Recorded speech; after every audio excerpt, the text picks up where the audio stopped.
hasta que ahora vamos a dar paso, en este caso, a Javier Pablo García Fernández, que es el representante de la OCU, y con el tema de cómo desarrollar esas necesidades para el consumidor, que evidentemente con la fotovoltaica y el autoconsumo seguro que habrá muchísimas aplicaciones.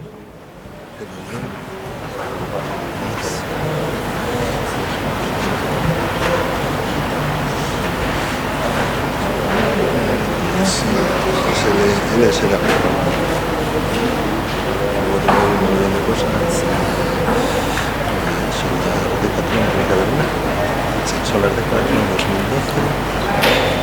Y aquí, baja para abajo, está la casa central.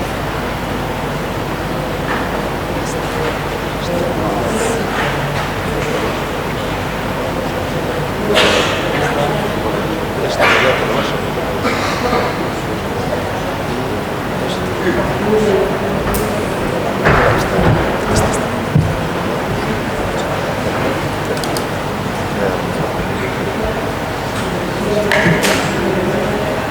Le he puesto aquí en el... Bueno, sí, ahora lo tengo por no estar... Pues cuando quieras. Vale, buenos días a todos y en primer lugar gracias a UNEF por querer contar con lo que es el punto de vista de nuestra organización, la Organización de Consumidores y Usuarios. Como ha hecho Luis en el caso anterior, lo que pasa lo voy a hacer un poco al principio, vamos a hacer un breve marketing, más o menos una breve descripción de lo que es nuestra organización. Decir que nosotros somos una organización privada, tenemos aproximadamente, vivimos únicamente de las cuotas de nuestros socios, no vamos normalmente a subvenciones, salvo a proyectos muy concretos, y bueno, tenemos unos 300.000 socios en orden de pago. Dentro de nuestra organización trabajan aproximadamente unos 160 profesionales, tanto en lo que es la organización como en la editorial de la organización.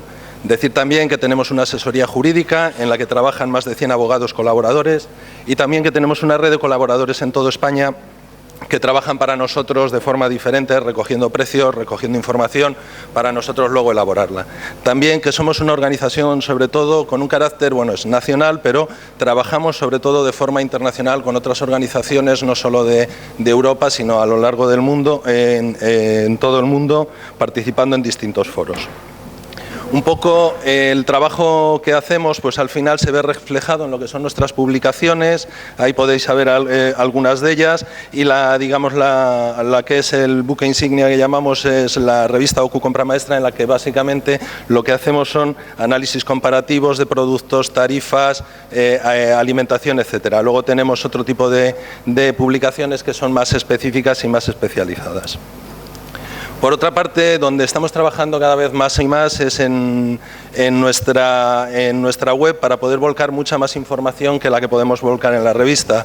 La actualización es mucho más rápida y tenemos una serie de comparadores de productos que se actualizan de forma rápida y también cosas que pueden ayudar al consumidor y que tienen que ver algo, por ejemplo, con lo que vamos a ver hoy, que es el tema de tarifas eléctricas y las opciones que tiene el consumidor para las tarifas eléctricas. Vale, una vez hecho el pequeño punto sobre nuestra organización, me gustaría un poco plantear la presentación, digamos, presentar una serie de problemas ante los que se encuentra el consumidor frente a posibles soluciones que puede encontrar, sobre todo en lo que se refiere a su inmersión dentro del mercado eléctrico o lo que es lo mismo, el consumo eléctrico en su vivienda. Y quería empezar con una cifra que pone 37%. ¿Qué es el 37%? Pues el 37% es el aumento en el recibo de la luz que ha sufrido un consumidor desde aproximadamente abril del 2009, cuando se fijó la tarifa de último recurso, hasta la actualidad. Todavía no están contabilizados las últimas subidas que todavía nos quedan por venir. ¿Y una tendencia? Pues la tendencia es ¿cuál va a ser la tendencia en los próximos años o en en los próximos meses y años de lo que va a tener que pagar el consumidor? Pues claramente, y creo que es fácil de responder por todos los que estamos aquí, que es una tendencia al alza. ¿Cuáles son las razones? Pues las razones pueden ser varias. Por una parte, que estamos en un sistema de producción de energía eléctrica en el que estamos utilizando en muchos casos fuentes de energía que no son fuentes de energía propias, con lo cual el coste es mayor. Y luego, si atendemos siempre a lo que dicen en este caso los grandes actores, que son las eléctricas, pues bueno, el famoso déficit tarifario, que es la diferencia entre lo que en teoría cuesta o dicen que cuesta producir un kilovatio y lo que al precio al que nos lo cobran a los consumidores. Si a esto añadimos otra problemática bastante importante, se dice que estamos en un mercado liberalizado. Pues bien, vamos a poner algunas cifras para saber un poco cuál es la situación de este mercado. Aproximadamente, y siempre yendo a lo que es el mercado del consumidor más doméstico, podemos decir que hay aproximadamente unos 26 millones de contratos domésticos que tienen contratada una potencia inferior a 10 kilovatios. Pues bien, de estos 26 millones, únicamente un 18% se encuentra en el mercado libre, lo que quiere decir que son aproximadamente unos 5 millones de consumidores, o bueno, 5 millones por lo menos de contratos. El 82% de estos 5 millones resulta que continúan en la misma compañía o la comercializadora de la misma compañía en la que estaba. Luego veremos un poco cuál es el motivo. Y además que solo un 7% se encuentra en el mercado liberalizado fuera de las grandes compañías. Quiere decir que al final el mercado realmente no es un mercado demasiado liberalizado. Aparte, muchos consumidores, como comentaba antes, no son conscientes incluso ni de estar en el mercado libre. Nosotros recibimos continuamente de consumidores que al final están en el mercado libre pero no son conscientes. ¿El por qué? Pues porque al final se han utilizado en determinados momentos unas técnicas bastante agresivas para intentar atraer al consumidor al mercado libre. Lo que pasa es que el mercado libre en estos momentos pues realmente no presenta nada interesante para el consumidor.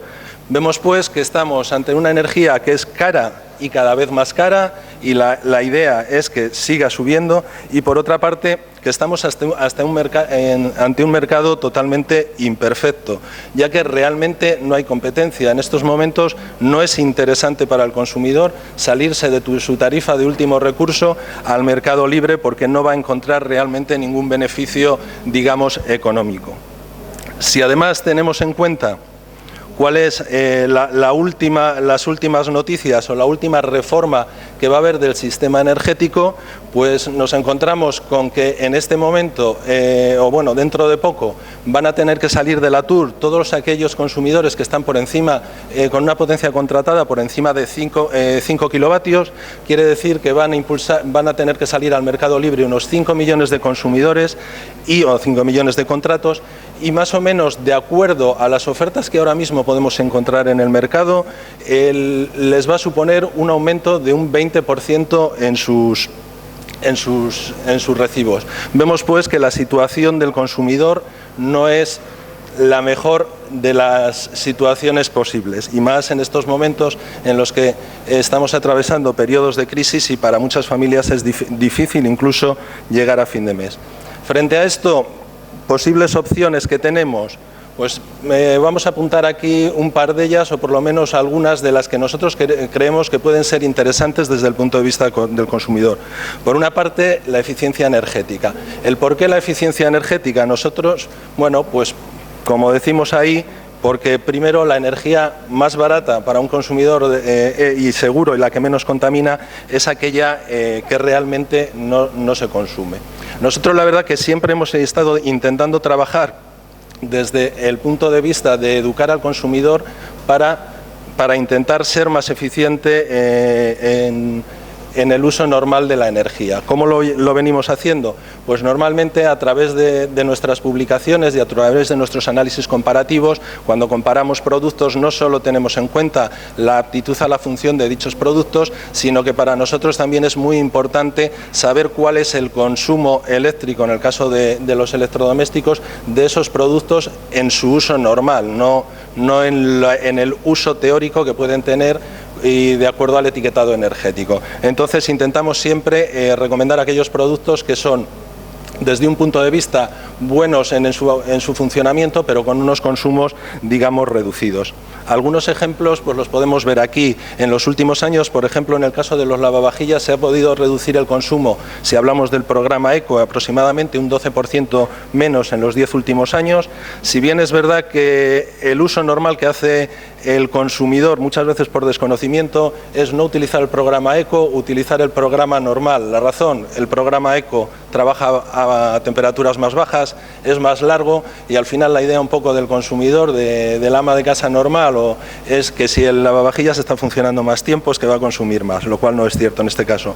Por ejemplo, en los aparatos de frío, frigoríficos, que suponen el 18% del consumo de una vivienda, aproximadamente en los últimos años se ha conseguido reducir un 32% su consumo. Si vamos a 20 años, más o menos se ha reducido a la mitad, un 50%. La iluminación, creemos que sí que se ha apostado fuerte por una eficiencia en la iluminación, que se ha conseguido, bueno, pues al final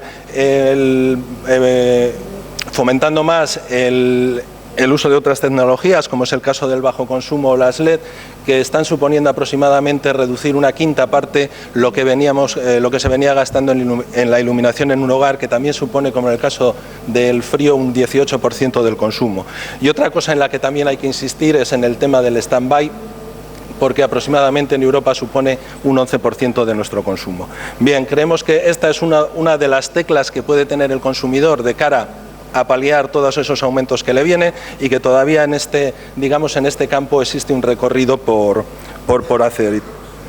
Y luego, otro de los aspectos que nosotros consideramos y que es interesante y por el que debemos apostar es por el autoconsumo y el autoconsumo por balance neto. ¿Cuáles son las razones de que nosotros apostemos por eso? Y de hecho hemos colaborado con la plataforma de autoconsumo. Primeramente porque con el autoconsumo lo que creemos es que al final el consumidor pasa a ser un actor principal de todo el mercado energético. Al final él está produciendo, él es parte de ese mercado y ya no es simplemente un consumidor o el consumidor final al que le llegan solo las tarifas. Y esto le va a permitir también ser mucho más independiente frente al mercado. Al final, pues bueno, es una forma de actuar o de tratar de actuar en ese mercado que hemos dicho que es totalmente imperfecto. Aparte de eso, también consideramos que es interesante desde el punto de vista de la eficiencia y tal como ha comentado Luis anteriormente, está claro que si estamos produciendo en el mismo punto donde vamos a consumir, tenemos por una parte tenemos ganado no tenemos todas las pérdidas que van aparejadas al transporte de la energía. Aparte pensamos que si el consumidor al final es el que produce y va a tener un control sobre lo que produce y sobre lo que está consumiendo, va a ser mucho mejor a la hora de utilizar de forma eficiente la energía, porque en todo momento va a tener un control de lo que está pasando. Y finalmente también porque pensamos que resulta desde el punto de vista medioambiental mucho más sostenible, ya que estamos hablando de fuentes de energía renovables, como puede ser en este caso, estamos más con la fotovoltaica, pero podría ser la eólica o algún otro tipo de energía renovable, lo cual siempre desde el punto de vista del medio ambiente es una cosa que nosotros hemos apoyado, las fuentes de energía limpia.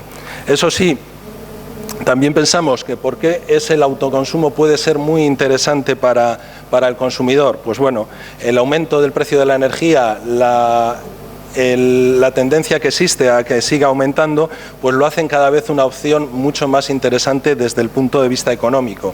Sí que es cierto que en estos momentos es complicado para muchos consumidores el plantearse hacer una inversión en autoconsumo, porque supone un desembolso importante, porque la situación económica no es buena, pero realmente cada vez las cifras son más y más, van más y más en favor de ir optando por esta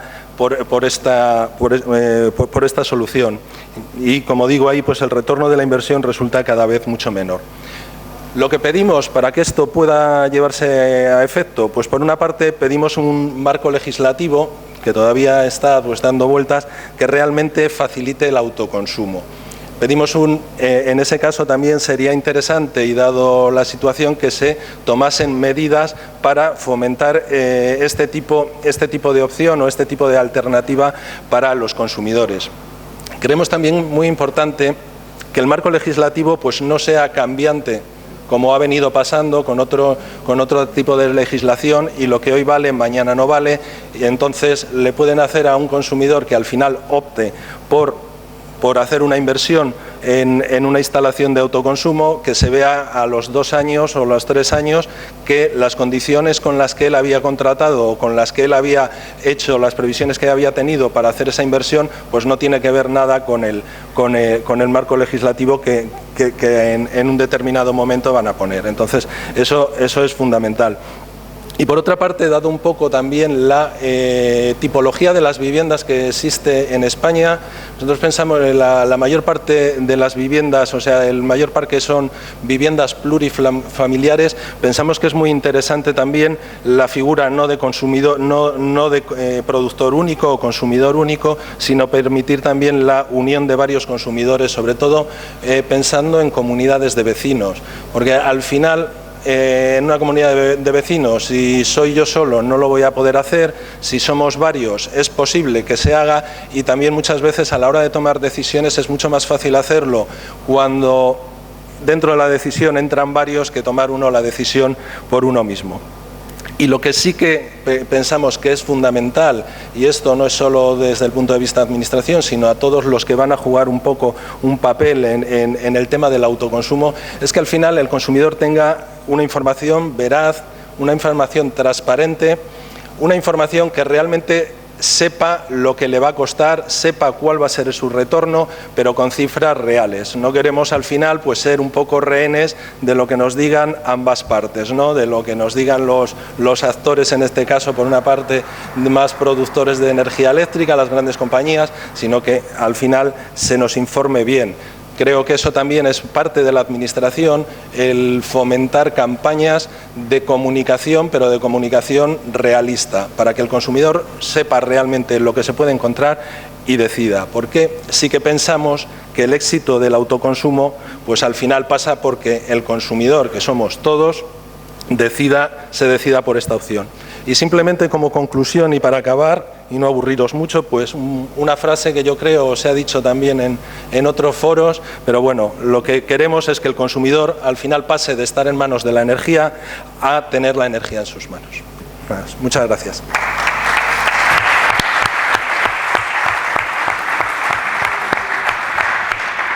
Muchas gracias, Juan Pablo, por dar el punto de vista de los consumidores, que como no puede ser de otra manera es el más importante, que son los que van a pagar todo.